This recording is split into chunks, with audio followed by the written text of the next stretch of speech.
mukunzi w'umurongo wo kwezwa cyangwa se kwezwa cano, reka nongere ngusuhuze nkwifuriza amahoro y'Imana kandi nkurarikira kugira ngo ubane natwe mu kiganiro tujye kugirana uyu munsi.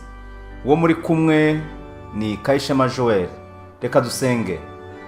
Data wa twese uri mu ijuru, tugushimiye ijambo ryawe wongeye kuduha amahirwe n'umwanya kugira ngo twige ibyaryo, twumve icyo utubwirira muri ryo. Ubane natwe nk'umwigisha mukuru kandi nk'uwaryandikishije kugira ngo dusobanukirwe n'ubushake bwawe mwa Imana kandi turusheho kukwitegura ubwo uzerekanwa tuzabashe gusanganira. Ngaho rero mwa Imana ufashe n'untegeye amatwi mu izina rya Yesu Umukiza wacu, amen.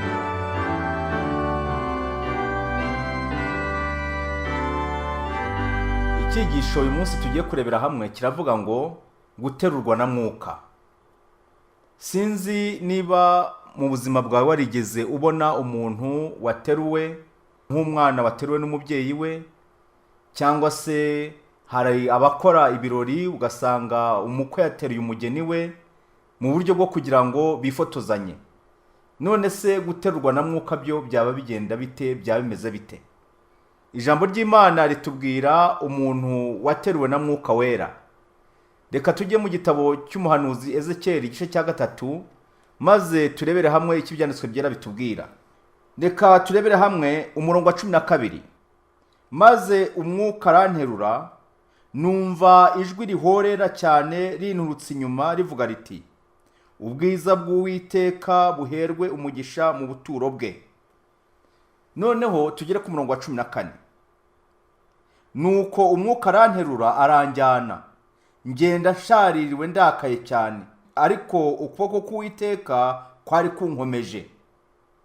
Maze nsanga abajyanwa ari imbohe Iterabibu bari batuye ku mugezi Kebari, nicaraho bari batuye mpamara iminsi 7 numiwe nicaye hagati yabo. Uyu nguyu ni umuhanuzi Ezekiyeli. Aravuga uko Mwuka yamuteruye, mbese uburyo yamuteriyemo bwari uburyo bumeze gute. Hari benshi bagaragaza inyifato n'imibereho y'abantu bateruwe na Mwuka, ariko uyu munsi ndizera yuko ahari mu gusoza iki kigwa buri wese arabasha kumenya neza uko guterurwa Bibiliya ibivuga uko ariko. Reka turebera hamwe andi magambo aboneka muri Ezekiyeli igice cya 8 umurongo wa 3. Maze arambura igisa n'ikiganza afata umusatsi wo ku mutwe wanjye, maze umwuka aranterura angeza hagati y'ijuru n'isi, anjyana i Yerusalemu ndi mu iyerekwa ry'Imana. Angeza ku rugi rw'irembo ry'imbere ryerekeye ikasikazi, aho intebe y'igishushanyo gitera Imana gufuha yari iri. Muri iri somo turabonamo Ezekiyeli uburyo agaragaza ibyamubayeho. Yumvise igisa n'ikiganza kiza kimukoraho, noneho Mwuka gifata umusatsi we, Mwuka aramuterura, arangije ngo ajyanwa hagati y'ijuru n'isi. Muri uko kujyanwa hagati y'ijuru n'isi, noneho ngo yerekwa Mwuka icyari kigenderewe, ajya kumwereka ibyari biri kubera i Yerusalemu mu irembo ryerekeye ikasikazi, ngo ahari hari intebe y'igishushanyo gitera Imana gufuha. Aho cyari kiri, iki cyari igishushanyo abantu basenga. Mbese Ezekiyeli kuba Mwuka yaramujeho kandi noneho akamuterura bisobanuye iki? Hano Ezekiyeli arimo aragaragaza ngo hari mu iyerekwa. Ndongera asubiremo aya magambo. Maze arambura gisa n'ikiganza afata umusatsi wo ku mutwe wanjye, maze umwuka aranterura angeza hagati y'ijuru n'isi, anjyana i Yerusalemu ndi mu iyerekwa ry'Imana. Hano Bibiliya iri kutwereka uku guterurwa, kujyanwa kw'ibitekerezo by'umuhanuzi, kuvanwa mu mwanya yari arimo, noneho akerekwa, agahishurirwa ibyo mu gihe kizaza, agahishurirwa ibyo abantu bakora, ariko bikozwe mu buryo bwa Mwuka. Ntabwo ari ukuvuga ngo hateruwe umubiri impagarike yose aragenda uko yakabaye, oya, ahubwo ni ukujyanwa kw'ibitekerezo. Umunsi umwe ubwo nari mu materaniro mu mwaka w'1945, nahuye n'ibintu byantangaje cyane kandi byantunguye. Twari turi mu materaniro dusenga, noneho hirya yaho nari nicaye hari umugabo adutungura turi mu iteraniro hagati. Twari mu mwanya wo gusenga, ariko noneho nari nkiri umusore, hirya yanjye hari umugabo wundi nawe w'imbaraga, hakurikiyeho umudamu wari ukuriwe atwite afite inda nkuru bigaragara, hirya hari umugabo, no hirya hari abandi bana bakeya bari kuri iyo ntebe. Noneho umugabo tugiye twumva yiteye hejuru, yitera hejuru mu mbaraga zikomeye cyane, kandi arangije noneho ntiyitera hejuru wenyine, ahubwo afata rwa rubaho arufatisha amaboko yombi uruhande rumwe n'ahandi, we yicayemo hagati, arangije intebe arayiterura arayibirindura. Uko twari twicayeho twese twaguye tugaramye, n'uwo mubyeyi wari ukuriwe, ndetse urwo rubaho ukuntu rwari rumeze rwaranatubabaje, ariko habaho kwihangana, abantu barongera bararutereka neza, abantu baricara. Ariko noneho bitewe n'uko ngewe rwabaye nk'urumbabazaho ukuntu gukomeza kwihanganira gahunda y'amasengesho, kandi ndi kwabara byarangoye, mbasohotseho gatoya. Ariko wenda ku ruhande rwanjye kwihangana kuri ibyo byarashobokaga, ariko icyateye agahinda cyambabaje, kandi ubwo turi muri gahunda yo gusenga, ni uwo mubyeyi wari ukuriwe atwite. Ko umuntu ataratekereje ngo avuga ati uyu mubyeyi reka ne kumuteza ikibazo, kuvangirwa mu masengesho. Niba kuri iki kigisho twarebeye hamwe ubushize, uyu munsi wa none wumva uburyo Satani avanga ibintu. Ariko ubwo twari muri iyo gahunda, abantu bibaza n'ibiki bibaye, umugabo mu mwanya ati ni Mwuka wanteruye, yanteruye. Mbese Mwuka yateruye abantu atuma bahutaza abandi? Mbese Mwuka yateruye abantu atuma bagira ibyo bangiza? Mbese Mwuka ateza ibibazo, ateza ingorane? Oya, hano Ezekiyeli we atubwiye ko Mwuka yamuteruye, amuterura mu iyerekwa. Ntabwo ari Ezekiyeli gusa byabayeho, hari abahanuzi benshi cyane mu ijambo ry'Imana byagiye bibaho benshi. Mwuka akagira uburyo avugana nabo, ashyikirana nabo, ariko akagenda ibitekerezo byabo. Uyu ni umugabane w'uko Imana ivugana n'abantu, kandi noneho umuntu ubwe akagaruka akaza nyuma ibyo gikorwa kirangiye abwira abandi ubutumwa Uwiteka yamuhaye. Aha rero tugomba kumenya Satani uburyo agerageza kuvangavanga ibintu. Abantu bakumva yuko hari uburyo babasha guterurwamo, abantu bakavuga yuko hari uburyo Mwuka Wera abasha kubakoresha, rimwe na rimwe bagakora n'ibidakwiriye, nyamara mu by'ukuri bikitirirwa Imana, bikitirirwa n'ijambo ry'Imana. Ezekiyeli hano arasobanura uko Mwuka yabanye nawe, uko Mwuka yamukoresheje. Ntabwo ari muri iryo somo gusa, ahubwo reka noneho mve kuri Ezekiyeli tugende tugiye, hari amasomo menshi cyane tubasha kubona menshi, haba kuri Ezekiyeli, haba ku bandi bahanuzi, haba kuri ba Eliya n'abandi, uko Mwuka yagiye avugana nabo. Ariko noneho reka tugende tugere mu ijambo ry'Imana, turebe mbese Yohana umuhishuzi mu gitabo cy'ibyahishuwe we byamugendekeye gute. Yohana umuhishuzi, umwe mu bari abigishwa ba Yesu Kristo, akaba yarabashije kubana nawe, ndetse noneho agakora n'umurimo mu gihe gikomeye cyane nyuma y'uko yari amaze kujugunywa mu nguru y'amavuta, nk'uko twigeze kubivuga mu byigisho byabanje. Noneho bakamwohera ku kirwa cy'i Patimosi. Uyu Yohana nawe yageze igihe cyo kugendererwa na Mwuka Wera. Reka turebe mu byahishuwe igice cya mbere umurongo wa 9, dukomeze tugeze ku murongo wa 10. Jyewe Yohana mwene so musangiye amakuba n'ubwami no kwihangana biri muri Yesu, nari ku kirwa cy'i Patimosi, bampora ijambo ry'Imana no guhamya kwa Yesu. Noneho umurongo wa 10, ku munsi w'umwami wacu nari ndi mu mwuka. Urumva Yohana noneho we ntabwo Bibiliya itweretse ngo yateruwe na Mwuka, ahubwo ngo nari ndi mu mwuka. Niba ngo yari afite ubusabane, afite umushyikirano na Mwuka Wera, nari ndi mu mwuka. Inyuma yanjye numva ijwi rirenga nk'iry'impanda rivuga riti, icyo ubona ucyandike mu gitabo, ucyohereza amatorero 7 ari mu Efeso, ni Sumuruna, ni Perugamo, ni Tuwatira, ni Sarudi, ni Filadelfiya, ni Laodikiya. Nuko mpindukizwa no kureba ijwi ryavuganaga nanjye, mpindukiye mbona ibitereko by'amatabaza 7 by'izahabu, kandi hagati y'ibyo bitereko by'amatabaza mbona usa n'umwana w'umuntu, yambaye igishura kandi yambaye umushumi w'izahabu mu gituza. Umutwe we n'umusatsi we byeraga nk'ubwoya bw'intama bwera cyangwa nka sheregi, n'amaso ye yasaga n'ibirimi by'umuriro. Ibirenge bye bisa n'umuringa w'umuteke utunganijwe n'umuriro wo mu ruganda, n'ijwi rye ryari rimeze nk'iry'amazi menshi asuma. Mu kuboko kwe kw'iburyo yari afashe inyenyeri 7, mu kanwa kwe havamo inkota ityaye ifite ubugi impande zombi. Mu maso he hari hameze nk'izuba iyo rityaye. Mubonye ntyo mwikubita imbere nk'upfuye. Ashyira ukuboko kw'iburyo arambwira ati, witinya, ndi uwa mbere kandi ndi uw'imperuka kandi ndi uhoraho. Icyakora nari narapfuye, ariko none dore mporaho iteka ryose, kandi mfite imfunguzo z'urupfu n'iz'ikuzimu. Yohana Bibiri tweretse ngo ari mu mwuka, mu kubana n'Imana, mu gusabana n'ijuru, ari mu mwuka ashyikirana n'ijuru. Yagize iyerekwa, iri yerekwa rituma abona Yesu Kristo, aramwiyereka mu bwiza bwe, mu cyubahiro cye. Arangije avuga ati humura Yohana, nari narapfuye ariko none ndiho, mporaho iteka ryose. Ubutumwa ngiye kuguha ni ubugena amatorero 7. Ntabwo uyu munsi ngendere kwigisha ibyahishuwe, n'igihe cyabyo kizagera, ariko Mwuka uko akora. Mwuka akora ate?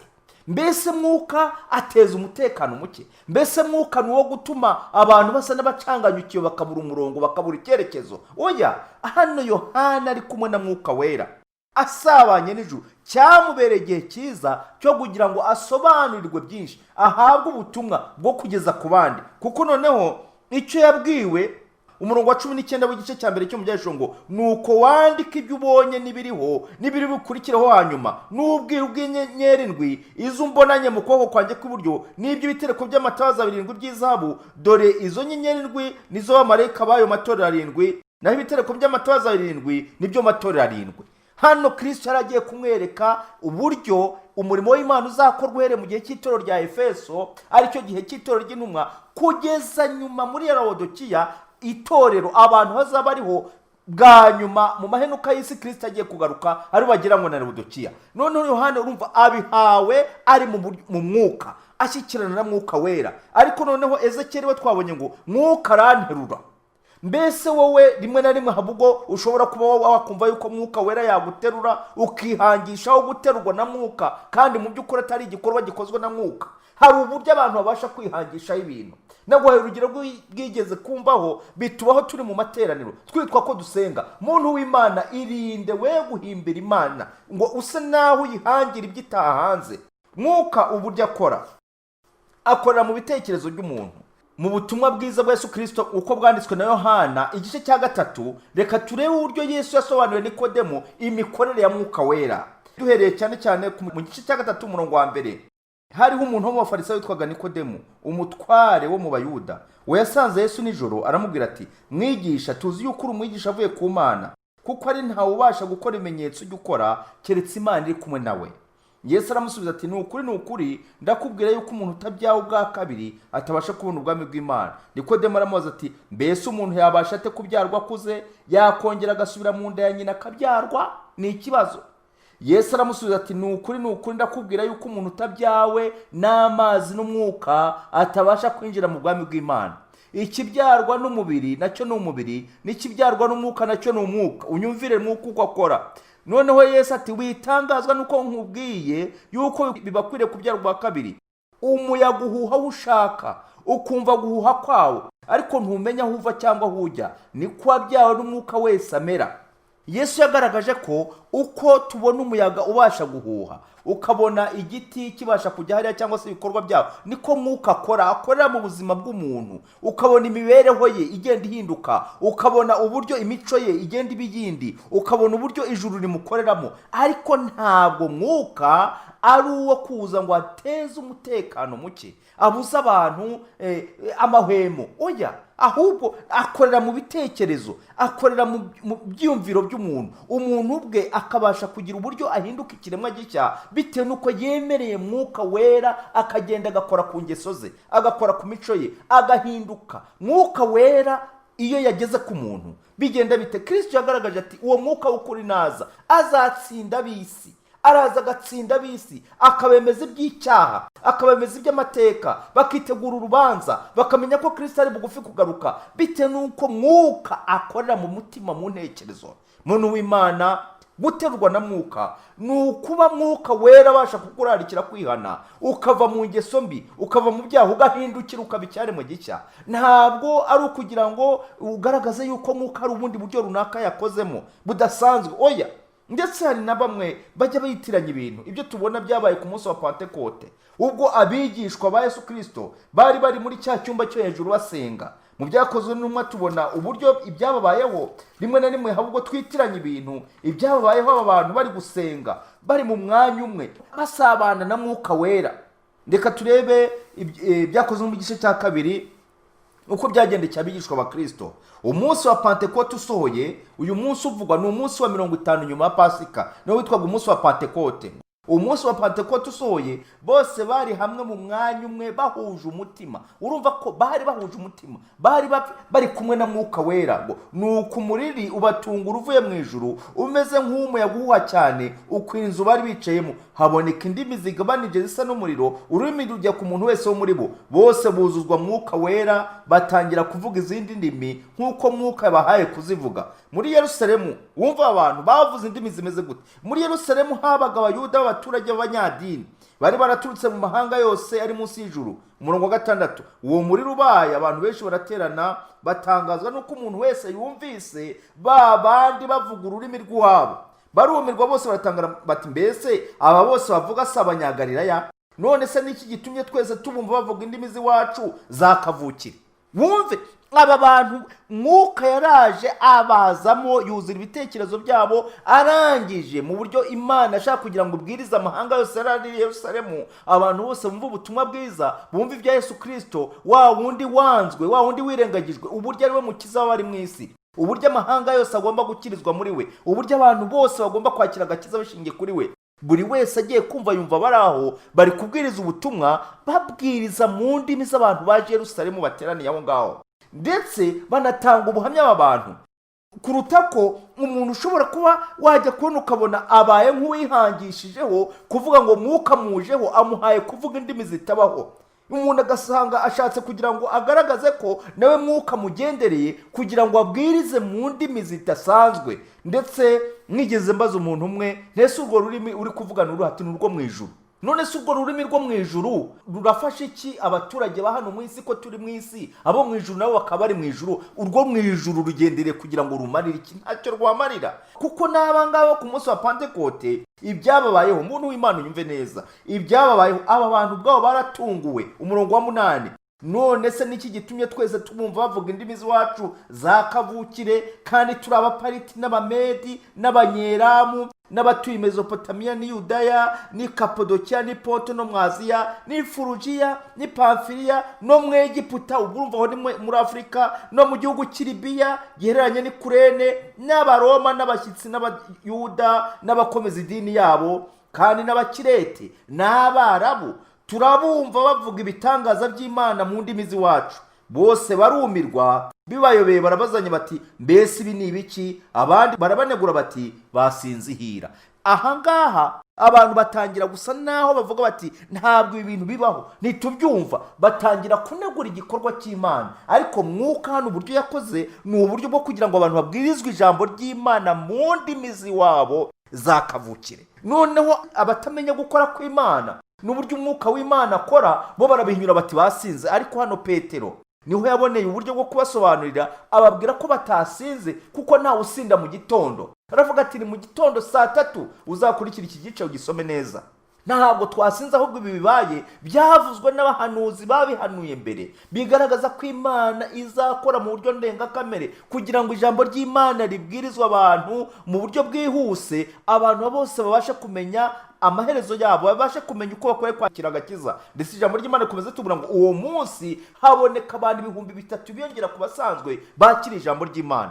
Mbese wari uzi ko Mwuka w'Imana muri iki gihe ari gukora mu buryo budasanzwe? Mbese wari uzi yuko n'uyu murongo washyizweho kugira ngo Imana igire uko ivugana nawe kandi bishora na Mwuka Wera? Mbese wari uzi yuko Imana irahamagara abagabo n'abagore mu mpande zose z'isi kugira ngo bakire ijambo ry'Imana, bitandukanye n'isi ya none igeze mu buhenebere bukomeye, igihe abantu bagenda bata Imana bakajya kure yayo? Ndakurarika muvandimwe, Mwuka w'Imana arahamagara umuntu wese, arahamagara umugabo n'umugore, arahamagara abana batoya, arahamagara abasaza n'abakecuru, ngo umuntu wese yemere Imana ifata ibitekerezo bye. Uko Ezekiyeli yemeye Imana igafata ibitekerezo bye, Mwuka Wera akabasha kugira ibyaha amuhishurira, niko nawe Mwuka w'Imana abasha kuguhishurira, kandi ibyo byose bikabigendera agakiza kawe ndetse n'agakiza k'abandi. Imana itugire neza, tuzirikane ijambo ry'Imana uko Umwuka w'Imana akora. Ubutumwa bwiza bwanditswe na Matayo igice cya 11 umurongo wa 28. Reka dusome twumve. Mwese abarushye n'abaremerewe nimuze musange ndabaruhura.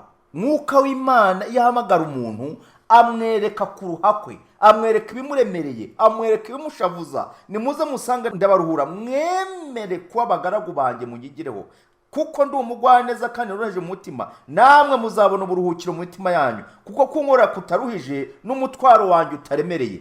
Ndongera kukurarikira kugira ngo wakire umwami Yesu, umenye yuko Kristo yiteguye kukuruhura, yiteguye kuguha amahoro arangwa n'urukundo, amahoro mvajuru. Imana ikugire neza kugira ngo Mwuka Wera naguterura, nakuyobora, akujyane mu ijambo ry'Imana, kandi ijambo ry'Imana rikubake, kandi bidatinze ubwo Kristo azerekanwa arije nawe tuzabashe kumusanganira. Nibyo ngusabira, nanjye nisabira mu izina rya Yesu. Dusenge. Data wa twese uri mu ijuru, tugushimiye uburyo Mwuka w'Imana yagiye yigaragaza mu bihe bitandukanye kandi akabana n'abantu bawe. N'uyu munsi wa none aracyakora umurimo we. Ntabwo Mwuka Wera ateza umutekano muke, ntabwo Mwuka Wera atuma abantu binangira, ahubwo araza agasanga umuntu akamwereka intege nke ze, akamwereka ikibazo cye, kandi si n'ibyo gusa aranatumihira, akagaragaza ibyifuzo byacu ku Mana kugira ngo tubashe kwakirwa. Uwiteka turakwiyeguriye, ngaho Mwuka Wera nakora umurimo we, tuba abahungu n'abakobwa, abagabo n'abagore, abana bato biteguye ubwami bwawe. Kristo niyerekanwa tuzabashe kugusanganira. Turagushimiye Data ko twumvise byose, tubisabye twizeye mu izina rya Yesu, amen.